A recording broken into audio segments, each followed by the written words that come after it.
Olá, nós estamos aqui para mais uma aula de História. Sou o professor Wilson, juntamente com o professor intérprete Vinícius. Hoje, nós discutiremos o seguinte tema: Identidade Nacional Brasileira, construção do Brasil não real. E à medida que nós avançarmos em nossas discussões nesta aula, vocês vão compreender o porquê desse título, Construção do Brasil não real. Nesta aula, então, será abordado o conceito de identidade nacional, demonstrando como essa identidade foi arquitetada e construída sob os auspícios da elite brasileira e não representa, assim, a verdadeira nação brasileira. Apresentado e debatido o sentido de cultura popular e como essa característica cultural influenciou na formação de nossa identidade nacional. Essa imagem é justamente para poder procurar exemplificar a formação dessa cultura nacional, dessa identidade nacional brasileira. Quais povos compõem? Como ela foi formada? Mas, como já dissemos, ela foi construída e arquitetada. E é essa problematização que nós precisamos realizar nesse dia, nesta aula. Como se deu essa construção da identidade? A formação da identidade nacional brasileira no século XIX. Falar sobre uma identidade nacional brasileira apresenta complexidade. Por quê? Porque essa identidade foi fabricada aos poucos, ligada ao projeto de Estado e de nação das suas elites. A construção, então, dessa identidade, ela vem de cima para baixo. Embora todos nós percebamos elementos da cultura popular, mas as definições do que é cultura, do que é belo, elas vieram de cima para baixo, ou seja, das elites, da camada mais alta da sociedade, para as camadas mais baixas. Aqui cabe, então, determinar que existe uma cultura chamada de letrada e não letrada, que é a cultura popular. A principal discrepância, diferença entre a cultura popular e a cultura erudita é que a primeira se baseia nos costumes e tradições do povo, ou seja, a cultura popular ela é baseada nos costumes e nas tradições do povo que compõe essa sociedade. Tradições essas que são resultado do hibridismo cultural experienciado pelo Brasil. Nós, os brasileiros, somos o resultado de um caldeirão cultural.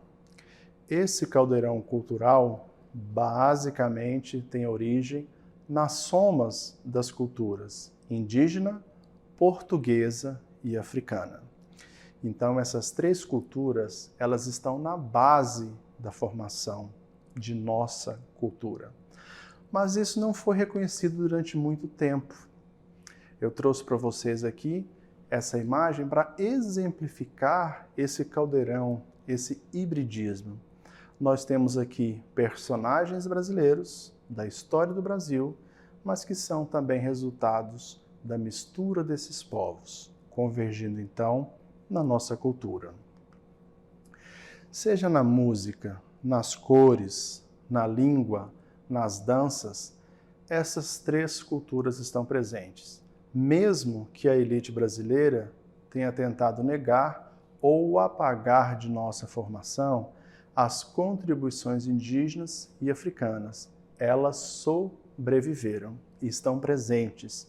E isso é verificável quando nós analisamos a nossa cultura hoje em dia, as expressões culturais que nós temos hoje em dia. Nesse processo, a nação e a identidade nacional surgiram depois da criação do próprio Estado brasileiro. O conceito de Estado costuma estar atrelado junto ao conceito de nação. porém eles não são idênticos. O Estado é uma organização política com governo próprio, composta de aparelho administrativo, que exerce domínio sobre determinado território. Já o conceito de nação envolve especificamente as pessoas que habitam esse território, compartilhando características em comum que lhes concedem a identidade, passado, essa experiência histórica, a língua, costumes, a religião e a geografia. Nessa perspectiva, nós não podemos esquecer que a identidade brasileira foi construída aos poucos, ligada ao projeto de Estado e de nação de suas elites, desde a época do Império do Brasil, perpassando pela República com a fabricação de seus heróis. Então nós temos essa ideia de construção do que é cultura, construção de quem são esses heróis, construção do que é belo, construção do que se pode considerar como música de qualidade. No final do século XIX, a vida cultural foi bastante influenciada pelas transformações políticas, sociais e econômicas ocorridas no Brasil. Na literatura, esse período da literatura é chamado de romantismo indianista, que explorava temas ligados principalmente à natureza e aos indígenas, e apresentava o ideal de construção e de exaltação à pátria. Essa literatura, então, era baseada na visão que o Estado tinha para a nação, na visão do que essa elite tinha para o povo brasileiro. Mas, com Machado de Assis, o chamado romance realista, que ao contrário desse romantismo, que exaltava o nacionalismo e um passado histórico idealizado, esse realismo, então, com Machado de Assis, foi uma corrente contestadora, objetiva e voltada para os acontecimentos do presente. Então nós temos ali também uma contraposição àquilo que se tinha como cultura naquela época. A pintura. Nas artes plásticas, destacam-se as pinturas com temas religiosos e históricos, além dos temas relacionados ao cotidiano do povo brasileiro. Música. Assim como os pintores, alguns músicos brasileiros foram apoiados pelo governo imperial para estudar na Europa. Então, o governo ele vai financiar a ida desses pintores, vai financiar a ida desses músicos para que estudem e aprendam música europeia. E venham para o Brasil, então, para reproduzir essa cultura europeia, provocando assim um processo de aculturação. Porém, a música letrada ou culta não era e não foi a única expressão musical durante o Segundo Reinado. Diversos ritmos e danças, como o frevo e o maxixe, ganharam espaço nas ruas e nos bailes populares. Embora a elite tivesse essa ideia da europeização brasileira, a cultura popular ela resiste e persiste na mentalidade. Eu trouxe para vocês essa foto, né, como um exemplo do frevo, que faz parte da cultura popular, e justamente para que vocês percebam essas expressões populares. O frevo originou-se em Pernambuco no final do século XIX, sob a influência de ritmos afro-brasileiros. Era tocado por bandas militares e fanfarras populares para animar os desfiles de rua da cidade de Recife e Olinda. Carnaval como expressão cultural também.